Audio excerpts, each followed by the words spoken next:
یہ آکاشوانی پٹنہ ہے۔ اب آپ عمران صغیر سے علاقائی خبریں سنیے۔ راجیہ سبھا میں قومی گیت وندے ماترم کے 150 سال پورے ہونے پر بحث جاری ہے۔ بحث میں حصہ لیتے ہوئے وزیر داخلہ امت شاہ نے کہا کہ آنے والی نسل کو وندے ماترم گیت کی اہمیت اور آزادی کی لڑائی میں اس کے رول سے واقف کرانے کے لیے یہ بحث ضروری ہے۔ انہوں نے کہا کہ اس گیت نے قومی ایکتا اور ثقافتی فخر کا پیغام دیا ہے۔ جناب شاہ نے مدعوں سے دھیان ہٹانے کے لیے اس گیت پر بحث کرانے کے اپوزیشن کے الزامات کو مسترد کر دیا۔ انہوں نے کہا کہ گیت کی 100 سالہ تقریب کے وقت پورا ملک ایمرجنسی کا سامنا کر رہا تھا اور آئین کا گلا گھونٹا گیا تھا۔ جناب شاہ نے کہا کہ وندے ماترم پر بحث کی ضرورت ہمیشہ رہے گی۔ ادھر لوک سبھا میں آج انتخابی اصلاحات پر بحث ہو رہی ہے۔ مرکزی حکومت نے کہا ہے کہ اس نے بائیں بازو کی انتہا پسندی کو قطعی برداشت نہیں کرنے کی پالیسی بنائی ہے اور اگلے سال مارچ تک اسے ختم کرنے کا نشانہ رکھا ہے۔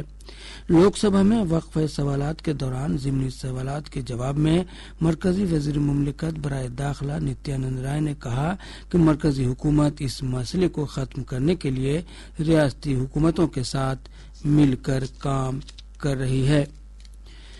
قومی جمہوری اتحاد NDA پارلیمانی پارٹی کی میٹنگ آج نئی دلی واقع سنسد بھون احاطے میں ہوئی۔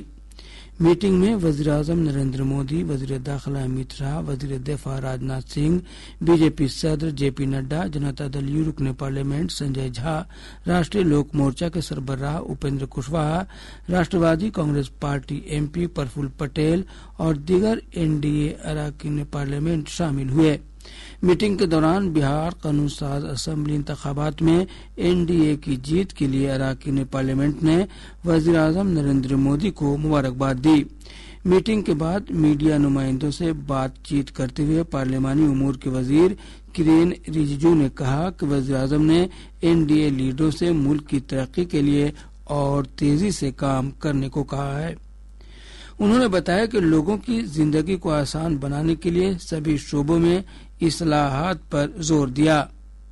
انہوں نے کہا کہ وزیر اعظم نریندر مودی نے اراکین پارلیمنٹ سے نوجوانوں سے جڑنے کی بھی اپیل کی۔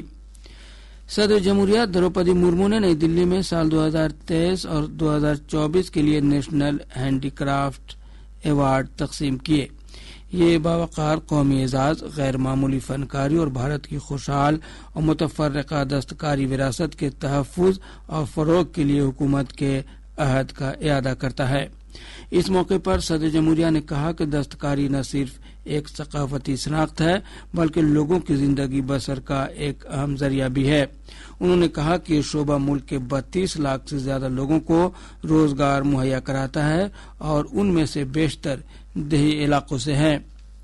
شہری ہوا بازی کی ڈائریکٹوریٹ DGCA نے حال ہی میں اڑانیں متاثر اور رد ہونے کے پیش نظر انڈیگو کو سبھی علاقوں میں اپنی اڑانوں میں 5% کی کمی کرنے کی ہدایت دی ہے۔ یہ عمل زیادہ مانگ اور فریکوینسی والی اڑانوں پر لاگو کیا گیا ہے۔ انڈیگو کے ذریعے کسی علاقے میں سنگل اڑان آپریشن سے بچنے کے لیے کیا گیا ہے۔ DGCA نے کہا کہ اس سال موسم سرما کے شیڈول کے مطابق ایئر لائن کے لیے ہر ہفتے 15,000 سے زیادہ اڑانوں کی منظوری دی گئی تھی۔ اس کے مطابق نومبر میں 64,000 اڑانوں کی امید تھی، لیکن انڈیگو نے اس مدت کے دوران 60,000 سے بھی کم اڑانیں بھری۔ پچھوا ہوا کے اثر سے ریاست کے بیشتر حصوں میں ٹھنڈک میں اضافہ ہوا ہے۔ محکمہ موسمیات سے ملی جانکاری کے مطابق 8.4 ڈگری سیلسیس کم از کم درجہ حرارت کے ساتھ آج دوسرے دن بھاگلپور ضلع کا سب اور ریاست کا سب سے ٹھنڈا مقام رہا۔ موسم کی پیشن گوئی میں کہا گیا کہ اگلے 3 سے 4 دنوں کے دوران موسم میں کوئی خاص تبدیلی نہیں ہوگی۔ اس کے ساتھ ہی آکاشوانی پٹنہ سے علاقائی خبروں کا یہ بلیٹن ختم ہوا۔